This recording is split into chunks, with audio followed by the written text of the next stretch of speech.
அருமையானவர்களே, எப்படி இருக்கீங்க? சந்தோஷமாக இருக்கீங்களா?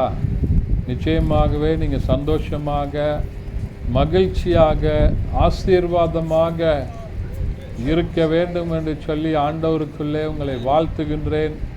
இருப்பீங்கன்னு சொல்லி விசுவாசிக்கின்றேன். நிச்சயமாக கர்த்தர் உங்களை அப்படியாய் ஆசீர்வதித்து வழி நடத்துவாராக.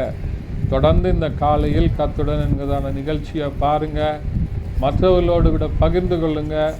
இதன் மூலமாக ஆண்டவர் உங்கள் மூலமாக அநேகரை ஆசீர்வதிப்பாராக.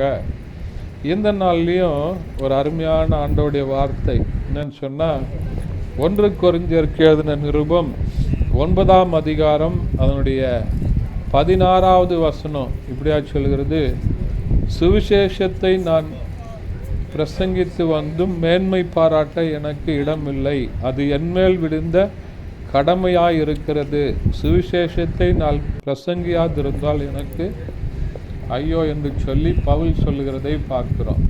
சுவிசேஷத்தை பிரசங்கிப்பது, கர்த்தருடைய வார்த்தையை சொல்லுவது என் மேலே விழுந்த கடமை அப்படின்னு சொல்லி பவுல் கொரிந்தியருக்கு சொல்லும்போது சொல்கிறார்.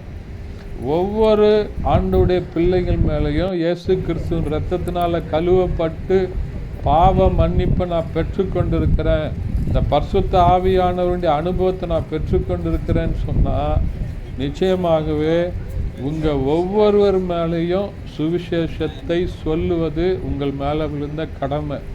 நீங்கள் எந்த நிலையில் இருந்தாலும் சரி, ஆண்டவருடைய நாமத்தை மகிமைப்படுத்த வேண்டும்.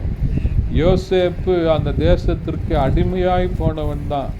ஆனால் அவன் ஆண்டவரை குறித்து சொல்லி சொப்பனங்களை வியாக்கியானம் பண்ணி ஆண்டவருடைய நாமத்தை மையப்படுத்தினான். அந்த நாட்டில் பிரதமர் ஆகிற அளவிற்கு கர்த்தர் யோசேப்பை ஆசீர்வதித்தார். நாகமானுடைய வேலைக்காரி ஒரு சின்ன பெண்ணு, அவளை அடிமையாக பிடிச்சு கொண்டு போயிட்டாங்க. அடிமையாய் போன இடத்துல நாகமானுடைய குஷ்டரோகத்தை பார்த்து அந்த பொண்ணு சொல்கிறா நாகமானுடைய மனைவி கிட்ட, இஸ்ரவேலில் ஒரு தீர்க்கதரிசி இருக்கிறாரு, ஒரு கர்த்தர் இருக்கிறாரு, நீங்கள் அங்கே போய் இதற்காக ஜெபம் பண்ணிங்கன்னா நிச்சயமாக ஆண்டவர் என்னுடைய எஜமானுடைய குஷ்டரோகத்திலிருந்து விடுதலை தருவார்னு சொல்லி யார் சொல்கிறது? அடிமையாக போன பெண் சொல்கிறாள். அப்போ எந்த இடத்துல நம்ம இருந்தாலும் சரி, இந்த சுவிசேஷத்தை சொல்லுவது நம்ம மேலே விழுந்த கடமையாக இருக்கிறது. இயேசு நல்லவர். ஒரு வியாதியஸ்தரை பார்த்து எங்கேயோ உங்கள் குடும்பங்களில், நீங்கள் வேலை செய்கிற இடங்களில், பழகுகிற ஃப்ரெண்ட்ஸ் மத்தியில் ஏதாவது பிரச்சனையோட, கஷ்டத்தோட, வேதனையோடு இருக்கிறாங்களா, அவங்களுக்கு நீங்கள் சத்தியத்தை சொல்லி சுவிசேஷத்தை சொல்லி ஜெபம் பண்ணுங்க. அது உங்கள் மேலே விழுந்த கடமை. இதை நீங்கள் செய்யும்போது நிச்சயமாகவே கர்த்தர் உங்களை ஆசீர்வதிப்பார். இதை சொல்லியும் நீங்கள் தெரிந்தும், இந்த சத்தியத்தை தெரிந்தும், ஆண்டவரை பற்றி தெரிந்தும் சொல்லாமல் இருந்தால் வேதனைக்குரிய காரியங்கள் என்று சொல்லி அவர் சொல்கிறார். இந்த சுவிசேஷத்தை நான் பிரசங்கியாமல் இருந்தால் எனக்கு ஐயோ என்று சொல்லி.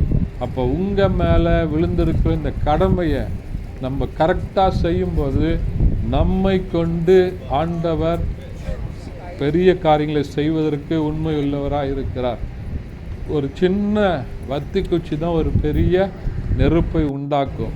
அதே போல் நீங்கள் சொல்கிற ஒரு சின்ன கர்த்தருடைய வார்த்தை தேசத்தில் ஒரு பெரிய மாற்றத்தை, தேசத்தில் ஒரு பெரிய எழுப்புதலை, தேசத்தில் ஒரு பெரிய விடுதலையை, தேசத்தில் ஒரு பெரிய சமாதானத்தை கொண்டு வரும். நிச்சயமாக நீங்கள் விசுவாசித்து ஆண்டவர் நல்லவர் என்பதை மற்றவர்களோடு கூட சொல்லுங்கள்.